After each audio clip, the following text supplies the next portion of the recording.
Détruit après des années de gestion sportive et économique catastrophique par une direction incompétente, le Barça est toujours en phase de reconstruction. Et après une saison blanche, le club a réussi à revenir sur le toit de l'Espagne 4 ans après le dernier titre de Liga. Mais ce trophée ne sert-il pas de façade aux problèmes du Barça? Et si tu veux tout savoir sur ton sport préféré, n'oublie pas de t'abonner à Cop Football. Ambassadeur du beau jeu, le FC Barcelone est un club réputé pour sa philosophie. Et Xavi en est l'un des principaux artisans, lui qui a été un organe vital de la super team de Pep Guardiola. Et lors de son arrivée sur le banc du club, Pelopo représentait à lui seul les espoirs du retour du fameux football total. Une manière de jouer perdue après des années sous Valverde, critiqué pour son jeu moribond en dépit des titres de Liga. Après lui, Setien devait permettre au Barça de retrouver son identité. Malheureusement, il n'y est pas parvenu, en plus d'avoir des résultats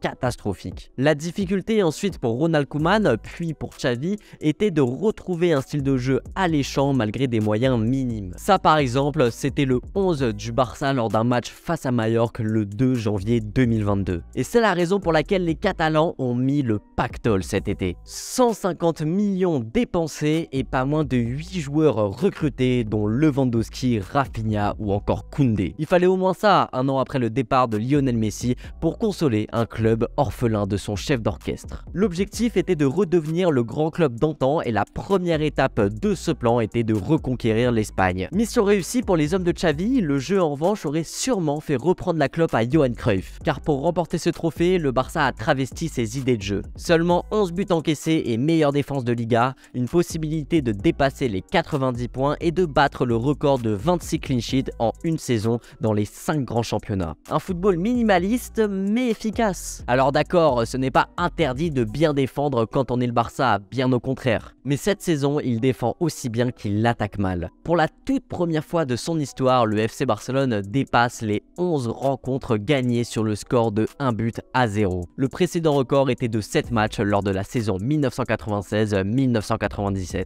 Et oui, elle est bien loin l'époque où les Blaugrana nous divertissaient chaque week-end. Alors certes, même si le club a énormément recruté cet été, l'effectif n'est pas au niveau du grand Barça. Mais tout de même, au vu des forces en présence, on est en droit de demander plus de la part de l'équipe de Xavi. L'animation offensive de l'entraîneur catalan laisse à désirer et donne l'impression de ne compter que sur des individualités. Et sur une en particulier, Pedri González. Le numéro 8 a semblé parfois être l'halogène de secours pendant une coupure de courant. Le seul à accélérer le rythme, à tenter et à faire des différences pour amener le ballon dans les zones dangereuses. Si cette impression met en valeur Pedri, elle démontre en réalité d'un manque de créativité et de talent dans cette équipe. Et à ces manquements dans le jeu, on y ajoute les échecs sur la scène européenne, que ce soit en Ligue des Champions puis en Ligue Europa. Un fiasco autant sur le plan sportif qu'économique puisque le club a vendu des parts pour réaliser son mercato. La mission principale était bien évidemment la Liga, mais le club comptait sur un beau parcours en Ligue des Champions pour amortir les chutes. Une déception qui coûte donc cher au Blaugrana en plus d'avoir mis en rogne les supporters. Bon, évidemment que tout n'est pas acheté et que gagner la Liga est une très bonne chose. Le championnat est toujours le meilleur moyen de montrer une certaine régularité en plus de donner de l'expérience aux jeunes joueurs du club. Car pour Pedri, Gavi, Baldé, Araujo et consorts, c'est le tout premier championnat d'Espagne glané. Et c'est la même chose pour Frenkie de Jong d'ailleurs. De quoi mettre en confiance une équipe qui malgré tout a énormément de potentiel.